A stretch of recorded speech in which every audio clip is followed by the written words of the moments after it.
Bonjour à tous, alors aujourd'hui je vous propose un exercice pour apprendre à calculer la distance entre un point et un plan et la distance entre un point et une droite. Et cela sans utiliser les équations cartésiennes de plan et les représentations paramétriques de droite. Donc l'exercice vous propose donc 4 points A, B, C et H et un plan P qui sera le plan passant par A et de vecteur normal N. Et on va faire deux choses. Déterminer la distance entre le point B et le plan P, et ensuite entre le point H et la droite BC. Et on va regarder ça tout de suite sur GeoGebra. Nous voici donc sur GeoGebra.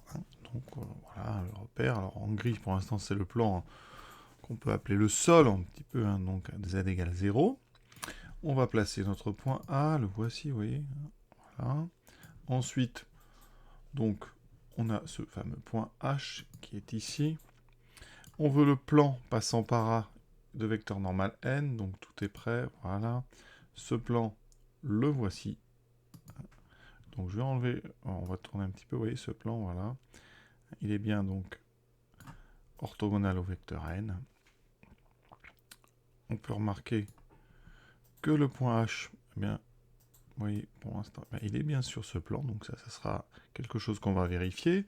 Ensuite, on veut donc la distance entre donc notre point B, donc ici, et ce plan. Alors comment on fait? Eh bien normalement, pour trouver la distance entre un point et un plan, il faut projeter ce point orthogonalement sur le plan. Et quand on projette ici dans l'exercice, on va s'apercevoir qu'on tombe sur le point H. Vous voyez, il y a un bel angle droit ici. On peut enlever d'ailleurs le plan, voilà, qui ne sert plus à rien. Et donc le point H, c'est le projeté donc du point B sur le plan. Ça sera notre première étape. Calculer en fait la longueur, donc ici BH, la distance entre B et H. Deuxième partie de l'exercice. Distance entre un point et une droite. On va pour ça oublier le plan. Et on va tracer donc la droite ici, qui passe par B et par C. Donc c'est la droite BC. Et on oublie même, on n'a plus besoin de la droite BH. Et on va s'apercevoir que, eh bien, alors notre point C qui est là, eh bien, si on projette H sur BC, eh bien, ici on a un angle droit. Les deux droites sont perpendiculaires, donc le point C serait le projeté de H sur la droite BC. Et ça nous permet de calculer eh bien, la distance entre H et la droite, eh bien, c'est donc la distance entre C et H. Tout ça, bien sûr, on va le vérifier. Pour montrer donc que H est dans le plan P, eh bien, ça va être assez rapide. Il faut d'abord regarder en fait la droite H. La droite H, ici, on va montrer qu'elle est dans le plan. Et pourquoi est-ce qu'elle serait dans le plan? On va montrer tout simplement que cette droite, bon, elle passe déjà par un point du plan, le point A, et on va montrer que sa direction est orthogonale au vecteur normal n. D'accord? Et donc, ça veut dire que forcément, cette droite sera donc à l'intérieur du plan, puisqu'elle passe donc par un point du plan et qu'elle a une direction orthogonale à un vecteur normal de ce plan. Un vecteur normal, c'est un vecteur qui a donc une direction orthogonale à toutes les droites du plan. D'accord? Et donc, toute parallèle au plan est donc orthogonale à ce vecteur. Donc, on va montrer par l'orthogonalité que la droite AH est donc parallèle au plan, et comme elle passe par le point A qui est dans le plan, elle est donc incluse entièrement dans le plan. Donc, on va juste calculer un produit scalaire. On va donc d'abord calculer les coordonnées du vecteur AH. Donc, je recopie les coordonnées de A, 2, 3, 3. Ensuite, H, moins 9, 5, moins 1. J'aurai comme ça les coordonnées de H. Donc, coordonnées de H moins coordonnées de A, moins 9, moins 2, moins 11. 5, moins 3, 2, moins 1, moins 3, moins 4. Et ensuite, je vais calculer le produit scalaire directement avec mon vecteur n. Donc, coordonnées 2, 3, moins 4. Donc, produit scalaire, c'est produit des x, donc moins 11 fois 2, moins 22, plus produit des y, 2 fois 3, 6, plus produit des z, moins 4 fois moins 4, plus 16. Et vous voyez, ça fait 22 moins 22, ça fait bien 0. Donc, on en déduit que la droite H est donc orthogonale à n. D'accord? Donc, forcément, H est parallèle au plan P, puisque n est un vecteur normal du plan P. Et comme A appartient à P, eh bien cette droite H, elle est donc incluse dans le plan P. Et donc, ça veut dire que le point H appartient donc au plan P. Autre façon d'expliquer ça, un point H appartient au plan P, eh bien ça équivaut, par définition du vecteur normal, à H scalaire n est égal à 0. Or ici, on vient de montrer que H scalaire n était égal à 0, donc H appartient à P. Deuxième question, démontrer que H est le projeté orthogonal de B sur P. Alors, projeté orthogonal, on va faire un petit dessin tout de suite. D'accord ? Vous avez un point, donc ici B, et si vous projetez, vous aurez donc le point H. Qu'est-ce qu'il faut pour que H soit le projeté de B? Déjà, il faut que H soit dans le plan P. D'accord? Ça, on le sait. Et il faut bien montrer bien que la direction BH est orthogonale au plan P. Donc, il faut que BH et N soient collinaires. Donc, j'ai besoin des coordonnées de BH. Alors, B, coordonnées moins 1, 17, moins 17. H, moins 9, 5, moins 1. Donc, mon vecteur BH a pour coordonnées, donc H, celle de H moins celle de B, moins 9 plus 1, moins 8, 5 moins 17, moins 12, moins 1 plus 17, 16.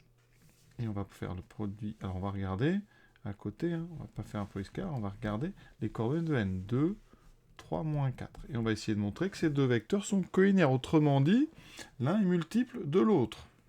On s'aperçoit assez facilement que ici, quand on multiplie par moins 4, on a bien moins 4 fois moins 4, 16, 3 fois moins 4, moins 12, 2 fois moins 4, moins 8. Donc en fait, on remarque que BH est égal à moins 4 fois N. Donc BH et N sont collinaires. Autrement dit, BH, c'est aussi un vecteur normal du plan. Et comme H appartient au plan, eh bien ça veut dire que H est bien le projeté orthogonal de B sur le plan P. Donc comment peut-on dire ça simplement? On va dire donc BH est orthogonal à P et le point H appartient au plan P. Donc H est le projeté orthogonal de B sur le plan P.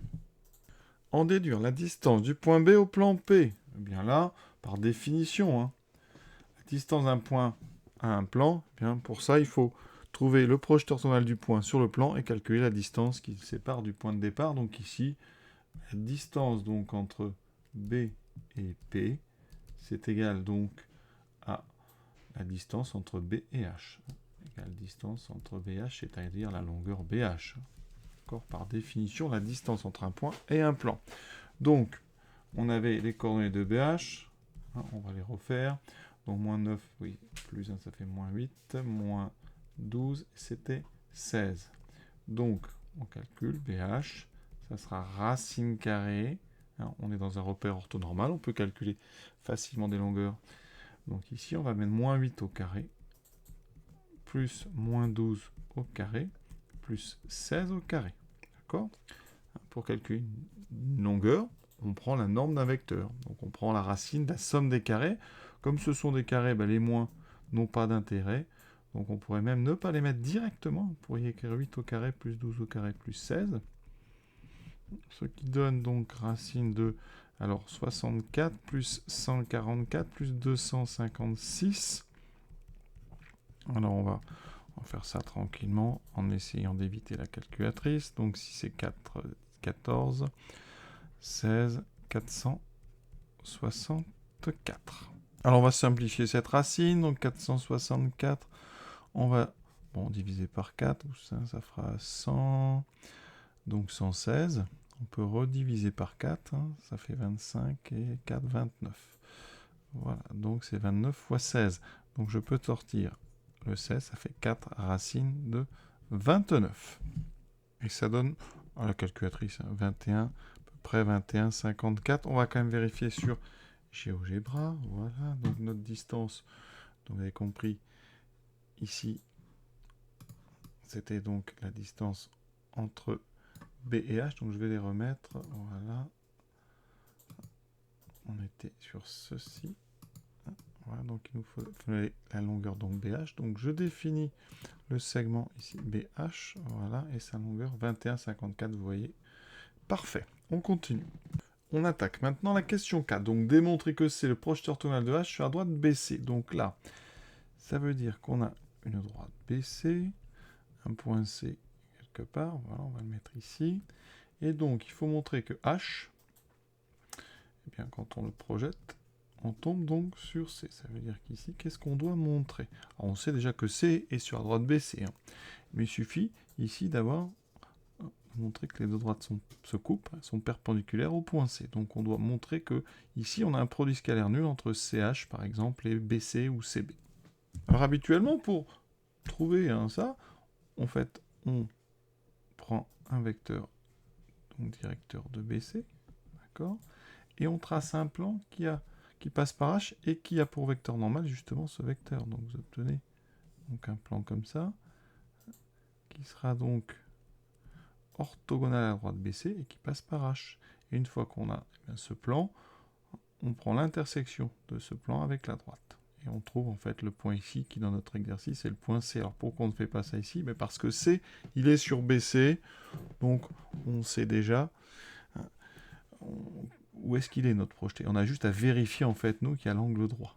Donc là, exercice un peu plus simple que d'habitude parce qu'on vous donne un petit peu déjà les résultats, il y a juste à vérifier les choses. Donc on va calculer les coordonnées du vecteur CH, donc c'est 5, 11, moins 5, H, moins 9, 5, moins 1, et on fera aussi BC. Donc j'aurai besoin des coordonnées de B. Alors on va commencer donc par BC. 5 moins 1, 6. 11 moins 17, moins 6. Moins 5 plus 17, ça doit faire 12. Ensuite, on va faire le produit scalaire avec, on a dit CH, ou HC comme vous voulez. Donc, on commence par H pour moi. Moins 9, moins 5, moins 14. 5 moins 11, moins 6, moins 1 plus 5, ce qui fait 4. Et on va calculer ce produit scalaire.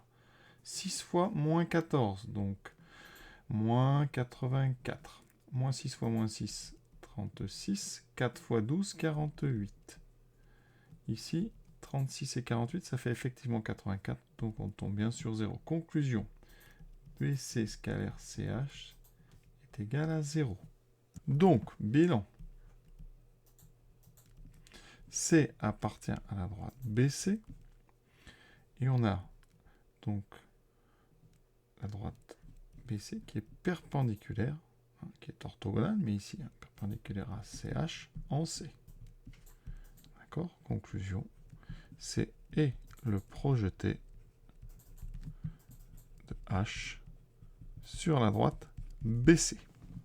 Dernière question, maintenant on a tout pour calculer la distance du point H à la droite BC, puisque cette distance c'est CH. On a les coordonnées de CH, donc CH, ça sera racine carrée de moins 14 au carré, plus moins 6 au carré, plus 4 au carré. Alors, en général, directement, on dit 14 au carré, plus 6 au carré, plus 4 au carré, qui fait donc 14 au carré, 200... Ah non, 14 au carré, pardon, ça fait 196, plus 36, plus 4 fois 4, 16, voilà.